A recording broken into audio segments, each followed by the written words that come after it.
And now, it's 10 a.m. Let's just get down to it. And it's time for your sports fix. Strap yourselves in, folks. From two guys who have covered the teams you're passionate about for years. We are professionals. This is Jake Scott and Ben Anderson on 97.5 The KSL Sports Zone. It's the Jake and Ben Show, 97.5 The KSL Sports Zone. Jake Scott, Ben Anderson. Welcome to the morning after a back-to-back. Always a good feeling. Thought maybe you had a little extra energy after the Yankees win last night. Volpe's grand slam. Volpe, is that how you say it? I did watch it. Yeah. And you never, when you get to the back part of the rotation, what's the buzzword they're giving a bullpen game or whatever? Yeah. You know, baseball's funny. When you get into that circumstance, the game can get pretty nutty. Yeah. Now they'll come back to the top of the rotations, and we're going to get a 2-1 final either way. Yeah. You know what I mean? Yeah. Because who's going for, Cole's going for the Yankees, and then, I should know who started game one for the Dodgers. Dodgers ace is, I don't know. I have to look it up. All right. Anyway. Anywho, it will be a way different game tonight, I would guess. Is it tonight? Yeah. Already? Uh-huh. It's baseball, man. They moved Jack that thing. Flaherty. Well, did they go 2-3-2 in baseball still? Yeah. Oh, okay, that makes sense. Yeah, this isn't the NBA where they're like, we're going to drag this thing out. Yeah, I guess you can't do 2-2, 1-1-1 in baseball. I mean, you could, but, baseball is just you play a bunch of games in one specific town. That's how the game works. Yeah, Jack Flaherty. So, yeah, we'll see a 2-1 game. I want to know, and it's funny, we're starting the show with baseball. We'll get to basketball here in a second. We certainly have a lot of football news to get to. So Shohei, have you seen him run? Did you watch him run at all last night? He's like holding his shoulder while he's running. How can he swing a bat if he can't even? Like, I don't get it. And he's not playing well, obviously. But I guess that's my point. Like, you have to hold your arm up to run, but somehow you can swing a bat effectively. I know you're awesome, but like, if you can't play, you can't play. You should have Freddie Freeman carry it for him. He's carrying the rest of the Dodgers. He is. Well, and that fan. Yeah, that Yankee fan. Okay. Who was trying to rip Mookie Betts' hand off of his wrist. Listen, note to fans who we talk to and are sympathetic to on this show. We understand your passions and, honestly, your base desire to want to affect the outcome of the game. I get it. I've been to a Jazz game. Yeah. I met that doctor guy. I know that they want desperately to help their team win. I understand that's a thing. But there is a line. Mm-hmm. We're all aware that there is a line, and you can't cross it. Like, you can't open a player's grab glove. a player's glove and rip the ball out like a moron. And you know what? They're going to be back at tonight's game. And they should have their tickets removed, in my opinion, and then severely beaten. They were ejected from the game. If you missed it. But they could come back tonight, and they're going to be celebrated in their little section or whatever. Oh, they were getting hugs on their way out when they were getting escorted up the aisle. They should let Mookie Betts run over them with the golf cart thing, the bullpen cart. Like, it shouldn't be celebrated. They should at least show up with a couple of black eyes. Okay. To tonight's game, or else it's just going to encourage the behavior. It's like the guy who rushed the stage at Chappelle. I'm sympathetic to the young person that gets their glove too far over the fence, of course, because they got overly excited or something like that. That I'm sympathetic to that person because, like, oh my gosh, it's coming my way, and you go for it. Like, I really don't think Steve Bartman should have been a villain. I think he did what. Like, everyone would do. Like 99 out of 100 fans would do. Yeah. But to grab the guy and open up his glove. I'm going to go. That's had to be like, what is going on here as he's dangling from the fence? I'm going to go the other direction. If you can impact the game as a fan and the ball's close to you. Oh, stop it, Ben. Do whatever you want. Don't encourage Do whatever you behavior. want. If the ball's coming to you and you are maybe going to help your team win the World Series, grab the ball. You know those Grab the ball. You know those people sitting on the front row at Jazz games could like end a career at any point if they really decided. Well, yeah, don't trip a player. If they decided like, okay, I'm really going to go help my team win, I'm going to go out there and and take somebody down. But if the Jazz are in the Western Conference Finals, looks like they have a chance this year, and just a joke, and Devin Booker is running to save a ball that's going out of bounds. And you punch him in the face? No. And some guy sitting baseline, let's call him owner Ryan Smith, decides, I'll just grab the ball as opposed to letting it get saved by Devin Booker. And I touched it and I'm out of bounds, so the ball's out of bounds off the Suns. Jazz ball, 8 seconds left. They're going to win the game. Ryan Smith should grab the ball. And that's just what this Yankee fan was doing. He didn't do anything wrong. I think you're way off. Build him a statue. I think you're way off. Sorry. What? Just grab the ball. I don't think he'd do that. Ryan? No, I think no, of course not. No, Ryan's a human being. To Not one of salvage these monsters in New York. To salvage a serious point, there's a social contract that we all enter into when we attend sporting events. And it's a weird one, right? We can yell almost anything at these at athletes and it somehow is okay. And the athletes enter into that social contract too. But what you agree to is not interfere with the game Let that the game they are playing. get decided on the field. Yeah. And your area is the stands. Yeah. Or the seats or wherever they lay out. Their area is the playing surface. Now, I get it that in baseball, sometimes that overlaps slightly. Which is the fun part. Is the fun part. Yeah. But you have to fight the urge to interfere. It's the social contract. It's what you agree to when you enter in, and let's never forget it. You are a viewer, not a player. Not a player. You're not playing, you're viewing. You can yell and you can boo and you can get away with a lot, actually. Yeah. You know, the doctor was waving that chicken around for 20 years or whatever it was. But you cannot, what the doctor wasn't doing was throwing that chicken at the person taking the free throw. Correct. In the net. And that's not, he did not break that line. I think it's important that exists. That's a barrier. Because honestly, the actual barrier is really not that protective? Present. Yeah. See some European soccer fiascos. Yeah. So let's just all remember what's going on. And that's ridiculous. That's ridiculous behavior. And I know you're joking when you say you're going the other way. But I don't know. New York fans. You can't root for I New hope York the Yankees teams. win tonight. I hope they send it back. Yes, of course I do. Stop it. Why would I want this to end in 5? No, go 7. I want to see a game 7 between Aaron Judge and Shohei Ohtani. Because I don't have a real rooting interest, I'd much rather see the series go 7 and then have the Yankees win. At very least, that particular person is shedding tears. That is more than enough reason to root for the Dodgers, in my opinion. And I hate the Dodgers. Yeah. Like, I hope that person's life is so wrapped up in the Yankees. I hope they're miserable. You hope they're sad. And I don't even believe in happy and sad for people's teams. But I hope that you're person making an exception. Right. You know, he left the game or they left the game or whatever and just went to a bar where they were lauded by the people that were there. But they didn't buy a drink all night. And then the mouse tracked them down, I think. And they're like, yeah, we've been planning this. This is our section thing or whatever. Those they should be publicly punished. I'm not kidding. Not cast into a bar to be celebrated. Heck no. It's the magic of sports. And I accuse you of being a downer of all the time, but I constantly have to bring this up. Not post Monica Seles. Yeah.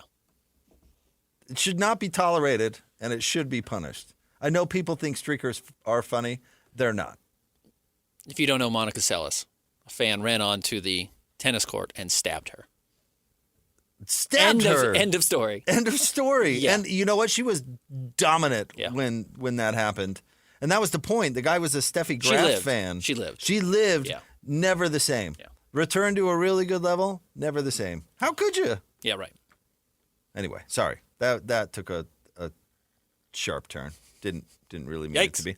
We'll talk about the football news coming up here in a little bit, but we are post back-to-back, Ben, as the Jazz returned home and played against the Kings. I actually think the Kings are somewhat interesting if we ever want to go down that road. But as far as the Jazz go, there were some positives. There were certainly some negatives. Ben, I know you made some waves with your stat you unearthed about Keyonte George. Keyonte is having the worst shooting start to an NBA season by any player ever through 4 games on at least 60 attempts. And sometimes you got to be careful. Except for my guy, Jimmy Jackson. He tied with Jim Jackson. Yeah, tied with NBA. But like 2000 Jim Jackson, not... Yeah. Because Jim Jackson, like, what would you say? Like 95 Jim Jackson was pretty awesome. He had like a 17-year career. He's a really good player. That's the other part of this that I... But anyway, I tried to elaborate in the tweet because, believe it or not, it's not fun to send those tweets out. Nobody told me I had to send that out. I obviously chose to send that tweet myself. But as we are telling the story of this young basketball team, and the Jazz laid out the whole offseason, or I guess I should say preseason, that this was about developing young players, I think it's important to actually talk about how the young players are playing, and that's why I sent out the tweet. Keyonte George is 16 of 61. I think Jim Jackson was 17 of 65. You know, it's the worst shooting start in NBA history by a player who is taking 15 shots a game or averaging 15 shots a game. Now, that is part of the problem. Keyonte George is taking 15 shots a game right now, and he can't shoot. He's not shooting well. I thought last night was really good that he had 11 assists. He already has a 7-assist game as well. I mean, I think he has been better about trying to get his teammates involved instead of having 2-assist games where he takes 18 shots and doesn't pass. Now, also, I went and talked to Keyonte George about it after I sent the tweet. Not about the tweet specifically, but about a shot. And I just asked him, is it broken? Does something feel wrong? How do you get out of a slump like this? And he was extremely level-headed. In fact, I'm going to write up his quote today. I'll have an article about it after the show. He's not worried about it. He's not. I mean, I'm sure he's not happy. He knows he's shooting poorly. Who would know better than that? Who would be more, I don't want to say embarrassed because I'm not sure you can have that feeling as a pro athlete, but who would be more cognizant of their poor shooting than the guy who's actually doing it and seeing every shot miss? Okay, wait, I'm not going to wholly agree. I'll agree with that with Keyonte George, but I think Rusty Westbrook is pretty out of touch. Some people are, and I think you actually have to be. The obscene shots, like why am I going blank? Jay Crowder. Yeah, right. Oh, you have to be. Just completely out of touch. You have to have some irrational confidence. Like, Jay, you're heaving boulders at that rim, and you've taken 9, you've made 1, and you just took the last one with 22 seconds left. So, but I don't think Keyonte George is that, but I do think that exists. Of course it does. And one of the determining factors of Keyonte's career, which we don't need to just focus on Keyonte because I didn't think he was the big story last night, but he's been a big story through the first 4 games, is that that is going to determine his ceiling. And the Jazz are dedicating this entire year to figuring out what type of player he can be. And if he shoots like Trey Burke, he's going to be closer to Trey Burke. Yeah, he could be. There are other things, but I don't want to move on from Keyonte wholly just yet. And I don't, I'm not as been out of shape. Well, I've never been out of shape, but I'm not as critical about last night's game as I am others. You mentioned the 11 assists, but actually, Ben, and this was a point I was trying to make the other day, there is something to you've got to play your game, and there is something to, I'm somebody who is capable of shooting. I need to take my shots. I'm able to make these shots. I'm able to get to my spots and those sorts of things. 13's okay. Yeah, 13's just fine. 13's okay. He took 13 shots last night. Probably took 10 threes again. And it didn't really go down. And yeah, maybe 10 threes we can I really don't like talk his shot about profile. A little bit. And yeah, those are things that he needs to improve. But 13 shots, if you're going to pour on 11 assists on top of that, we're moving in the right direction. Totally agree. Honestly. And I do believe, and I said this last year, and maybe I'm going to maybe I'm going to be in trouble with this take, but I'm not all that worried about his shot. He seems to have some pretty good touch. Maybe it's a little on the flat side. It is a little flat. His form is not broken, I don't think. What's he shooting from the line? I know he missed some the other day. He missed 5 of 9 to open the season, and he hasn't missed since. Yeah, foul shooting hasn't really been a problem. There's something to build on there. Like if Jason Kidd can become a good shooter by the end of his career, if you're starting in a pretty decent spot and you're willing to put in the work, like cold streaks happen or whatever, or maybe he's like Taylor Hendricks where speed up that motion a bit. Right. Maybe he's getting closed out on. I mean, these little details that can be fixed. I'm not all that worried about it. I don't want to see him be a take the air out of the ball me guy. I don't think that's where he's going to end up at in the NBA. He's not, in my opinion, again, hey, I'd be happy to eat these words for his sake, but I don't think he's Donovan Mitchell. I don't think he's going to be there. I don't think that's the type of player he's going to be. Agreed. And so the sooner he can, and he talks about this in the postgame, Ben, the sooner he rounds out his stuff, the better. 84% from the line. Yeah. I mean, you know how I know Walker Kessler wasn't capable of making three-pointers last year, Ben? Because he can't make free throws. Right. Let's start with free throws. If you can't make the wide open shot 8 feet closer to the rim, you're not going to make the defended shot. Straight on. Yeah. Right. In a hurry. Yeah, right. It's just not – start with the free throws, and then we'll see where it goes. But if you're shooting 84% from the free throw line, you know how to do it. Now you just hone it to the NBA game, and I think he'll be all right. But the 11 assists, the 4 turnovers, that's a little high, but, I mean, you'll still take a 11-4 ratio. And he's not – I think he could play selfish if he wanted to. He's probably played that way a lot in the past because he's probably been the best player on the court for most of his life. But if he's coachable and has a good attitude about it, I think he could be really good. And I think he does have a great attitude about it. I was really impressed because after the first game, he shot 3 of 18 or whatever it was in game 1. He was extremely down on himself. Like he was having a rough night. And he's gotten better about it, recognizing exactly this thing that, hey, I'm going to make shots. The shots aren't falling right now. It's not the end of the world. I'm not a 26% shooter. He's not. He was better than that as a rookie. We know he's not a 26% shooter. Now, the question is, can he be better than 39? Which is where he was last season. Can he get that up to the mid-40s? And by the way, look at what Jalen Suggs has done in his career in Orlando, a guy that we both really like. It's like, some guys start out shooting poorly and get a lot better as their career goes on, and that's what the Jazz are hoping they can teach. If they're willing to do it. If they put in the work. Because I'll use Trey Burke as another example because I think that the situations are comparable to the beginning of Trey Burke's career. I really do. He was a very selfish player here. When the Jazz were getting to a point where, like, Gordon Hayward was coming of age, right? He was honing into a really good player. Like Trey Burke was never the best player on the team, but played as if he were, and that was his game, and he didn't change it. He was that way at Michigan. He was that way at Utah. It didn't change. He goes to, where did the Jazz trade him to? Washington. And a couple months later was when the Jazz played him again, I think. Trey talked about his time in Utah, and it was kind of the headline. I can't remember what it was, but it was some sort of like Trey Burke, and like implying that it's like a mea culpa with Trey Burke, like what I've learned or whatever.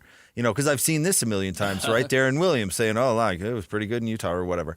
So you know what Trey Burke said? He said, the biggest mistake I made in Utah was I should have listened to the coaches less.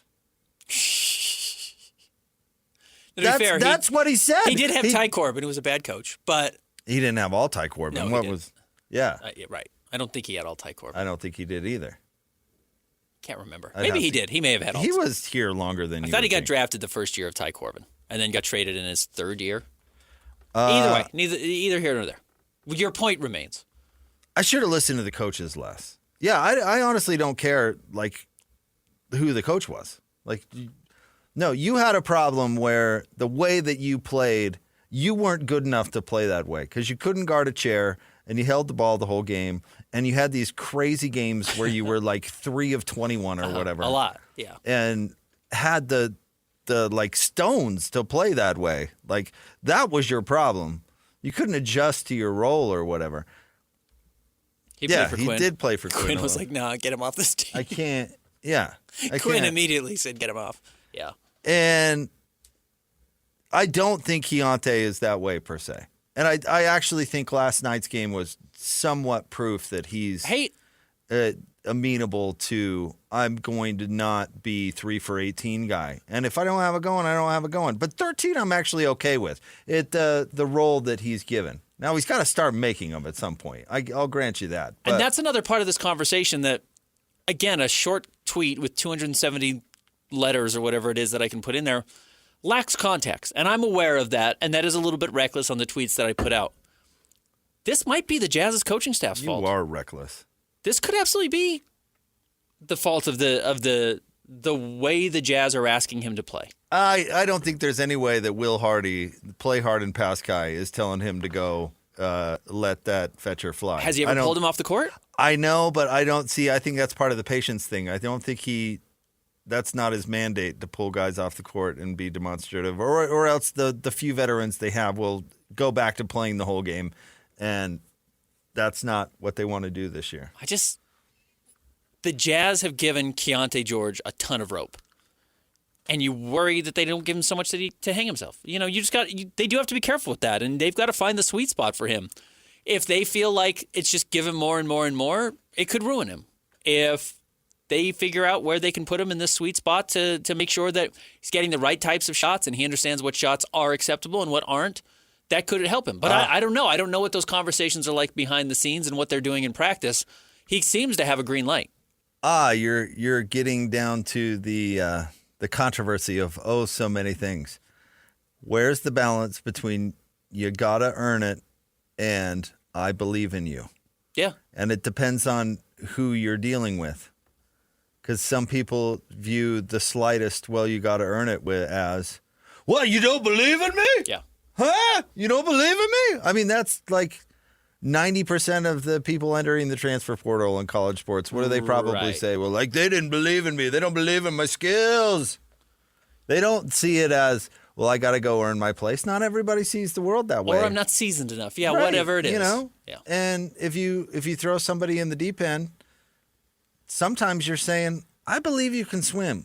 So start swimming. Yeah.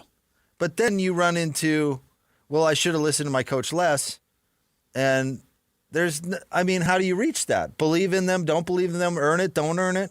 Like, what do you do with that? It's a huge problem right now in the NFL. In fact, I saw Christian's tweet yesterday, our producer. Anthony Richardson's getting benched by the Colts. Like, what are you doing? Well, he's the worst quarterback in history of the NFL. Right, because they threw him in the deep end and he drowned. Yeah. And they were like, oh, my goodness, the baby drowned. It's he doesn't know how to swim. Well, he was terrible in college, too. Okay, so you use a first-round draft pick on a guy. These assets that are extraordinarily rare. But what do you do with that when it's a mistake? That's the point. You let him season. You give him 3 years to sit on the sidelines and practice and get better and learn how to take, again, ground balls off the chest until he is ready to go. Otherwise, you've just wasted a first-round pick. And we're talking the NFL now, not the NBA. That's the problem. Is like when you do have a chance to have a valuable asset, you better invest in them the right way, not just throw them to the wolves because the wolves will eat them. I agree with that. I do. Jordan Love is proving that. And I know we got to go, Christian. But like when you make a mistake and the seasoning ain't going to work. You made a mistake. Not the poor judgment of some idiot coach, but like what's Eugene Levy's character in the Best in Show where he has two left feet? What if you're you're like betting on a dance competition and you bet on a couple and then you beat them backstage and you're like, I think that dude has two left feet. At what point you're like, Jamarcus Russell shows up at Raiders camp 325 pounds and half wasted on the purple drink. At what point are you like, oh man. Oh, we blew it. We blew it. Not every player gets better with seasoning. Certainly not every player does. I know, but isn't that funny? Because maybe some do. Portland sat on Jermaine O'Neal forever. Yeah. And then he was finally ready to go. And they traded him because they're morons. But all of a sudden he's an all-star in Indiana. This is the crux of all these complicated decisions that these coaches have and general managers have to make. It is the messy part of the Jazz's rebuild. It's what is so hard about rebuilding is that you can look at the teams that have done it well and say, well, OKC is this shining bastion of how you do it and what it's supposed to look like. And then you look at teams that are in these perpetual rebuilds because you have Taylor Hendricks break his leg, who you're betting on, or you have a player get off to a bad shooting start and it changes something in the coaching decisions and you move on from him in a different way, or you gave him too many minutes right away early on. Just like there are so many ways for this to veer left and right, and you have to really believe that you're going in the right direction. You talk yourself into drafting Zach Edey. I mean, or Johnny Football, or any other player that franchises are like, we need that guy. Yeah. Yeah, it's crazy. It's complicated. Yeah. It's hard. That Eugene Levy bit was funny. Yeah, that Christopher Guest Does that guy have 2 left feet? can write a movie. Stay tuned. Top 3 stories next. 97.5 the KSL Sports Zone. It's the calm before the storm. Lassiter getting it in! Touchdown! For the first time since 2010, Touchdown! Caleb Lover! the Holy War will feature Utah versus BYU as conference rivals. Keeper for Brett Swap. Brett Swap shakes him up at the 5, the touchdown! Big boy football, Mekhi Bernard into the end zone. And never have we seen so much on the line for both schools over the next 2 weeks. The Zone will get you ready for another chapter of this historic rivalry, We going to war, baby! where so much is on the line for both schools. Your home for the best coverage of Utah and BYU football is right here on 97.5, the KSL Sports Zone.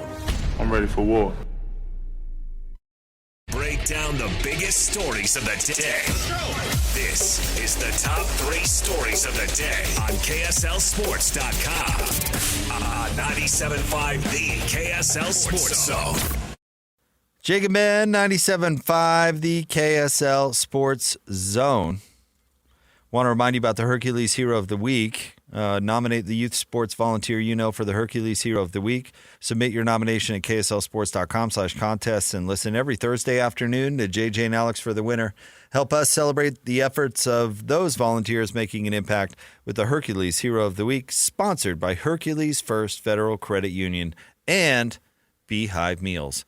Time for the top 3 stories of the day. KSLSports.com, brought to you by J. Brooks Jewelers. 2 locations to serve you. One on Winchester Street, across from Fashion Place Mall. The other at Traverse Mountain in Lehigh. All right, Christian, where are we starting today?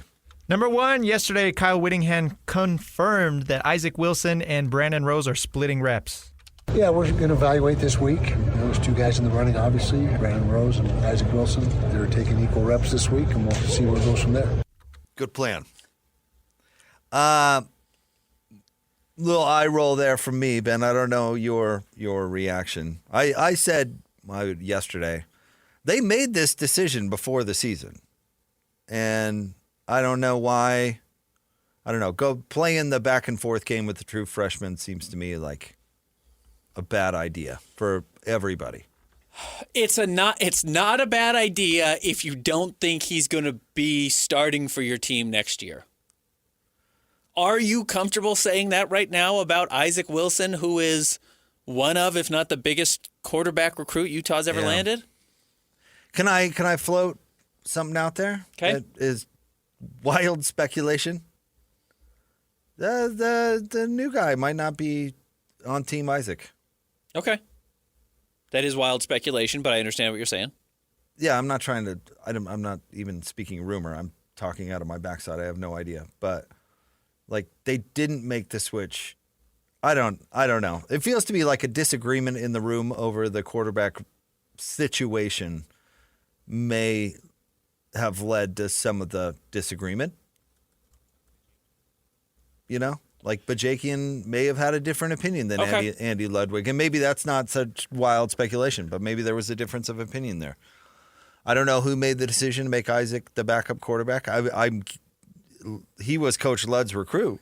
He was. I also told you I thought Witt did it as a mea culpa for Zach Wilson. Yeah, maybe Witt didn't have anything to do with it. Maybe Witt didn't have anything to do with it. And Witt's frustrated with the production, and part of making a move was making a move a coordinator. I don't know. Now, that part is certainly wild speculation. I have no clue. Well, and to your point, look, if Andy Ludwig was Isaac Wilson's connection to the program outside of their Utah family historically, Ludwig's gone.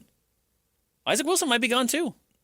This is college football. The chances of Isaac Wilson transferring are at least existent for sure. Existent, yeah, of course, yeah. I wouldn't want to say, oh, he's out of here. I certainly wouldn't want to say that. I don't know what his situation is. I know that Utah has not this situation has not been productive for him as a football player. And I know Utah's going to bring in another quarterback this offseason. You know they are. Yeah. So they have to. I don't know. Yeah. It's a terrible situation to be in. Where are we? Week 8? Week 9? Yeah, and you've got an open quarterback competition. This is week 10. You've got you don't have we're down to our third string quarterback because of injuries. You have an open quarterback competition right now going into a rivalry game against a top 10 opponent. I can't think of a worse situation you could be in if you're Utah. Well, they've lost 4 in a row, so on top of it, you've lost 4 in a row. That's what Whit would tell us. Yeah. I mean, if he was sitting here right across from us, that's what he would. Well, the circumstances are dire. Yeah. And also, what do you have to lose? Another game you're likely to lose. Yeah, right. Which Whit said he would never lose again at one point. Well, he's about to lose 2 in a row. Next. Number 2, a couple of rookies shine in the Jazz loss to the Kings. All right, we talked a lot about Keyonte George, probably unnecessarily in the first segment, but that's my fault. I thought the Jazz got okay minutes from Cody Williams. I mean, Cody Williams hit 3 threes and hit 3 threes in a row, and I talked to him after the game, and he said, I just needed to see the lid come off the hoop. And absolutely right. Sometimes you just have to. I've said this since day one. I thought Kyle Filipowski was the Jazz's most NBA-ready rookie. He played at the biggest college. He played 2 years of college. He's 7 feet tall. Like, all the advantages that are built in to guys who do that they exist. They're still here. And I saw them last night when Kyle Filipowski got extended minutes in the absence of Taylor Hendricks. And then, of course, in the absence of Lauri Markkanen in the second half, who's experiencing back spasms, and we'll see when he plays again. 2025? 2026? What's the rush? None. Yeah. No, not with the back, especially. And he was holding, I mean, he was he got hurt. grimacing. The Jazz aren't faking it. Yeah, no, that's not. No, if he's got soreness at all, you don't play him, obviously. Right. I certainly agree with that. We can get more into it, but Filipowski is showing a little edge, which I think is what he's got to do to play. Because I think he'd be really overmatched if he didn't have edge, Because the thing with Jokic, and maybe he doesn't defend with a whole lot of edge, but he's still giant. Filipowski isn't giant like Jokic is. He's 7 feet. What does he weigh, Ben? 236. Yeah. So 236 against 280. And I literally looked up his pre-draft measurements today because you asked me how tall he was. Yeah, he's a hair under 6'11" without shoes. So he's 7 feet tall. So he's going to have to play with some edge. Yeah. And he's played with some edge. I mean, John Collins had to pull a guy off him in 2 games ago. Mitchell, after he jabbed him in the face. But, man, it isn't one of the most obvious things you see with players, especially young players, is when they're soft. I mean, speaking of which, last night, yeah, that's what I'm saying. Do you remember how soft Trey Lyles was when he used to get on the floor? He's still soft. Yeah, he's still pretty soft. He doesn't want to lean into people. He doesn't want to go through people. This is the league. This is a bunch of grown men. If you don't push, somebody will push you back. Yeah. The best players are extraordinarily physical and run through you. They don't care. I love the jog back with the stone face, too, while somebody's yelling at you. I don't hear you, dude. Yeah, right. I love that. And Kyle Filipowski's really good. I mean, again, we talked so much about Isaiah Collier being the former number 1 overall recruit.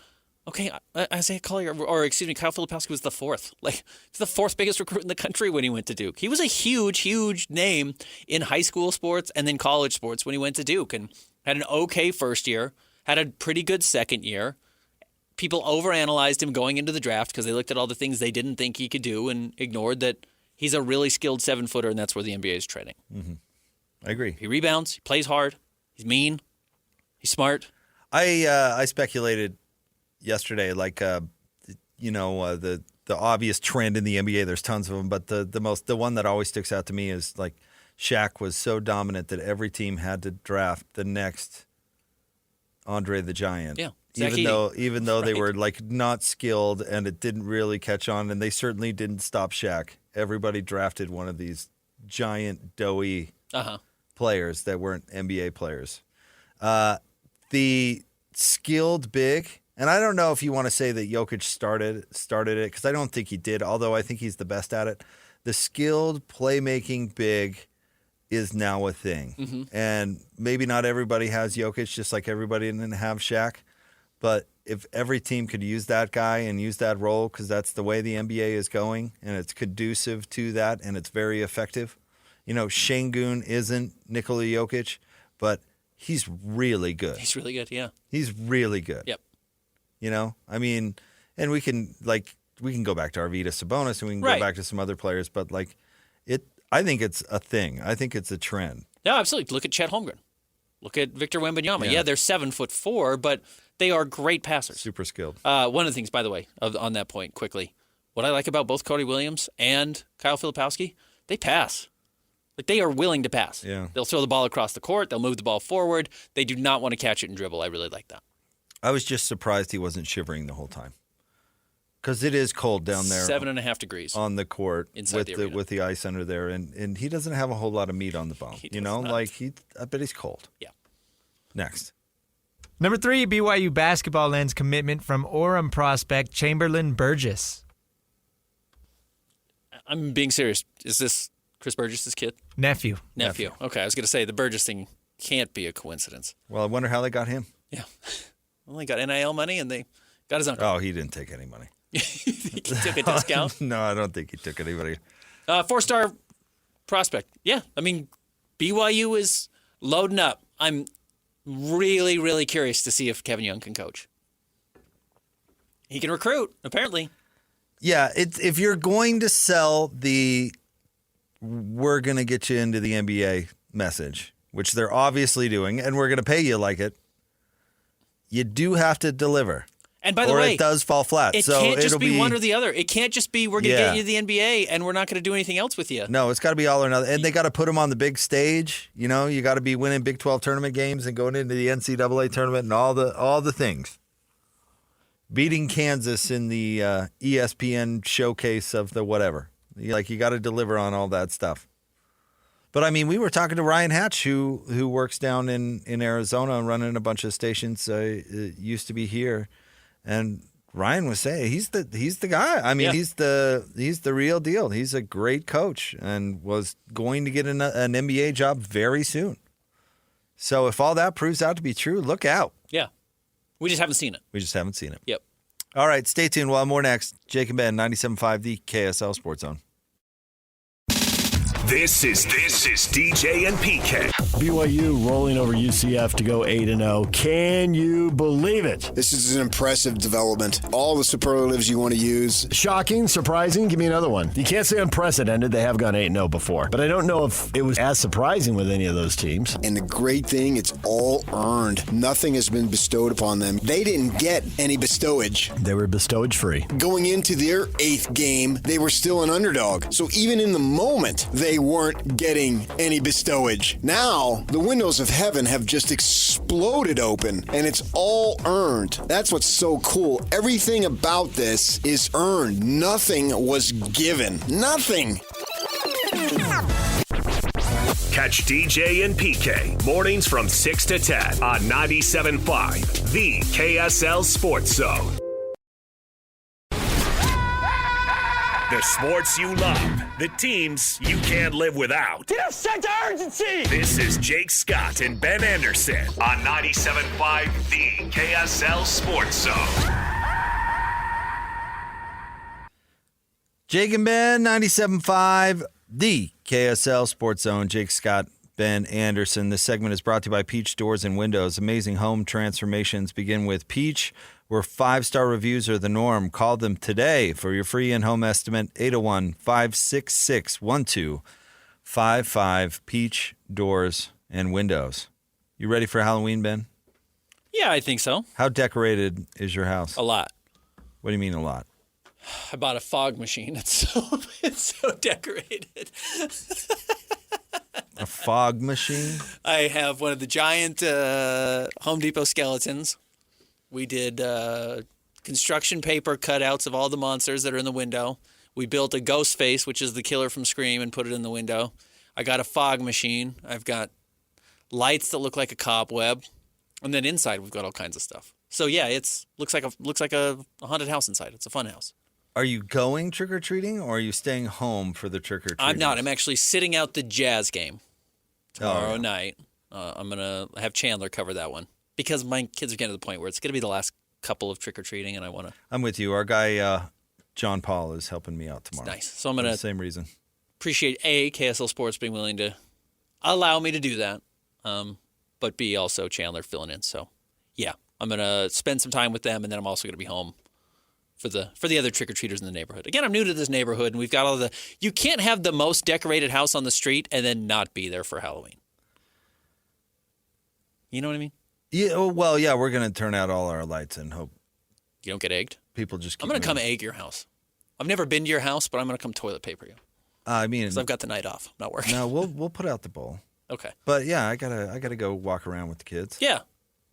The one night a year that it really stinks to live in a neighborhood that is on a hill. Yeah. I'm in the flatlands. Nice flat neighborhood. Yeah. Skipping down the sidewalk. Yeah. Well, yeah, good times. I'm not looking forward to it, but I am. I like that the kids have fun. What do you do with like older kids that are obviously just in it for the candy? I really don't like the 10:30 trick-or-treater. Party end. Party's over. I'm still going to be up. I get it. That has like a sign on their shirt that says costume. Or it doesn't have anything. Yeah. It's like, you guys go to bed. Or go. But those are the ones. Trouble. Those are the ones that egg your house. Go to a haunted house. Don't come to my house at 10:30. I do feel that way. It's Christmas season now. It's 10 o'clock on Halloween. Christmas has started. I feel like you kind of invite it though with your lawn decorations. Yeah, where you're like, I did. If somebody's going to give us something, it's this guy. Yeah, it's this bozo. He's got a Home Depot skeleton on his lawn. How big is it? 12 feet tall. 12 feet tall? That's how big the Home Depot skeleton is. He's 12 feet tall. Well, Christian, you decorated? All ready to go? Yeah, we have a tiny apartment. So internally, it's decorated. Got some little statues and such. What are you handing out? Vape pens? It's actually sad. The last couple of years, we've lived, hitters. Yeah, we've lived at this apartment complex for 2 years. Both years, we go buy a bag of candy. We're sitting there watching Halloween movies, whatever. Nobody comes. No one's by. coming to an apartment. No, it's sad. No, you go to the neighborhoods. Oh, you could do apartment if you live there. If you live in New York, yes. There are so many residential neighborhoods, and everyone's grandma or aunt or brother or best friend lives somewhere where you can go trick-or-treat in a neighborhood. That's what's going to happen. If I lived I'm thinking as when I was a kid here, if I lived in an apartment, I'd hit every... Yeah, you maximize your candy distribution. That'd be my first stop. That's the easy. That's like the layup. And then they know you from around the apartment, so they're dumping, and they're like Christian. They're dumping like the whole bowl in there. Yeah, I'm happy you're the only person here. So here's a bunch. Yeah, here's a bunch. You're the last person we're going to see. All right, well, I'm glad you're ready, man. That's great. I'm excited for it. I'm not. Okay. It's going to be cold, isn't it? Yeah, look, not as cold as it was yesterday. Last night was cold. Going into the game was cold. Game was cold. It's not going to be as cold tomorrow. The arena was cold? The arena was cold. I feel like that guy from Utah State. Did you ever hear that audio? I did not. Oh, maybe we should play that. Ben's never heard that. Have you ever heard that, Christian? The guy at the coach's show who was complaining about it being cold in the arena to the coach? Oh, it might be the greatest audio ever. Who was the coach? I think not up to me. I think it was Tim Duryea. Okay, that would make sense. Oh, you've got to hear this. Okay. Can we play this next? Let's try. Oh, we'll find it. All right, we'll find it. We have other football stuff to get to.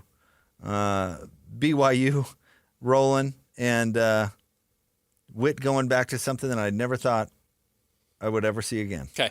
All right, we'll get to that coming up. Jake and Ben, 97.5 the KSL Sports Zone.